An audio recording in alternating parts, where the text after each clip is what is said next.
Part 3.4 के ये examples आज हम देखेंगे। x बराबर 0 के लिए बहुपद x का वर्ग माइनस 5x प्लस 5 का मान ज्ञात करो। अब यहाँ पर आपको क्या करना है, x की वैल्यू जो है वो 0 रखनी है। यहाँ दिया गया है तो x की वैल्यू हम 0 रखते हैं। तो यहाँ हल करते हैं p x बराबर x का वर्ग माइनस 5x प्लस 5। अभी ये x की जगह x की वैल्यू कितनी रखनी है, हमको 0 रखनी है। तो p 0 बराबर जहाँ जहाँ पर x है वहाँ पर हम क्या लिखेंगे, 0 लिखेंगे। तो 0 का वर्ग माइनस 5x यानी 5 गुणा x, और x की वैल्यू कितनी है 0 जमा 5। तो बराबर कितना हो गया, 0 का वर्ग तो 0 ही होगा, और 5 में से 5 गुणा 0 भी 0 ही होगा, और जमा 5, यानी कि इसका उत्तर कितना आएगा 5। तो उत्तर क्या लिखेंगे हम, उत्तर लिखेंगे x बराबर 0 हो तो बहुपद का मान कितना है, 5 है। ठीक है। अब दूसरा उदाहरण देखते हैं हम। दूसरे उदाहरण में हमें क्या रखना है, पी वाई बराबर y का वर्ग माइनस 3√2y जमा 1, और तो p 3√2 बराबर कितना। अब यहाँ पर कितनी रखनी है हमको, p की वैल्यू कितनी रखनी है। जैसे यहाँ हमने p की वैल्यू कितनी रखी थी, 0 रखी थी। तो यहाँ अभी p की वैल्यू कितनी रखनी है हमको, y की वैल्यू कितनी रखनी है हमको। यहाँ देखिए, यहाँ x की वैल्यू रखी थी, यहाँ y की वैल्यू कितनी है 3√2। तो पहले हम सवाल लिख लेते हैं, p y बराबर y का वर्ग माइनस 3√2y जमा 1। ठीक है। अब y की जगह हमको कितना लिखना है, जहाँ जहाँ y है वहाँ पर 3√2 लिखना है। तो यहाँ y का यानी 3√2 का वर्ग, जहाँ जहाँ पर भी आपका y है वहाँ पर आपको लिखना 3√2। तो 3√2 का वर्ग, y का वर्ग यानी कितना 3√2 का वर्ग जमा 3√2y यानी कि 2 गुणा कितना, y का मान कितना है 3√2 जमा, अब कोष्टक बंद कर देंगे, जमा 1।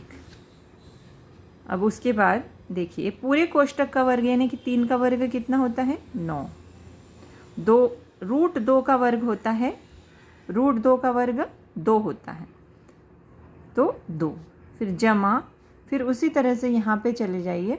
तो यहाँ पर भी कितना आएगा 3 गुणा 3, 3 गुणा 3 कितना होता है, ये बीच में गुणा का चिन्ह है, तो 3 गुणा 3 9 होता है, और 2√2 गुणा √2 यानी कि √2 का वर्ग यहाँ पर जो हमने लिखा था, तो कितना होगा √2 गुणा √2 होगा 2, और जमा 1। तो बराबर वैसे ही करेंगे, 9 दूनी 18, बीच में जमा का चिन्ह, 9 दूनी 18 जमा 1। ठीक है। तो उसके बाद अब यहाँ देखिए, यहाँ पे घटा का चिन्ह है, यहाँ गलती से यहाँ घटा का चिन्ह है। ठीक है, यहाँ घटा है, यहाँ देखिए घटा है, यहाँ जमा नहीं है, घटा का चिन्ह लगाना है। तो 18 घटा 18 कितना होगा 0, और जमा 1, तो 1। तो यहाँ हम क्या लिखेंगे, उत्तर क्या आ जाएगा, ऐसे शॉर्ट में भी आप लिख सकते हैं उत्तर, p कितना था 3√2 ना, 3√2 बराबर कितना 1। उसके लिए बहुपद का मान कितना आएगा 1 आएगा। उसी तरह से और एक सवाल मैं आपको करके दिखाती हूँ। यहाँ यदि पी वाई बराबर 2y का घन घटा 6y का वर्ग घटा 5y जमा 7, तो p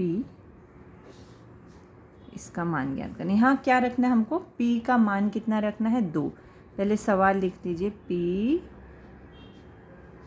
y बराबर 2y का घन माइनस 6y का वर्ग घटा 5y जमा 7। अब उसके बाद जो भी y की वैल्यू यहाँ कितनी रखनी है हमको, y की वैल्यू 2 रखनी है।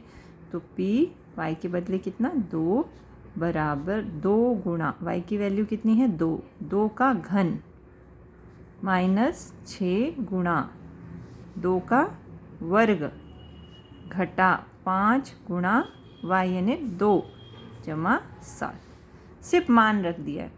अब उसके बाद 2 गुणा 2 का घन कितना होता है, 2 दूनी 4 दूनी 8 माइनस 6 गुणा 2 का वर्ग होता है 4 घटा 5 दूनी 10 जमा 7।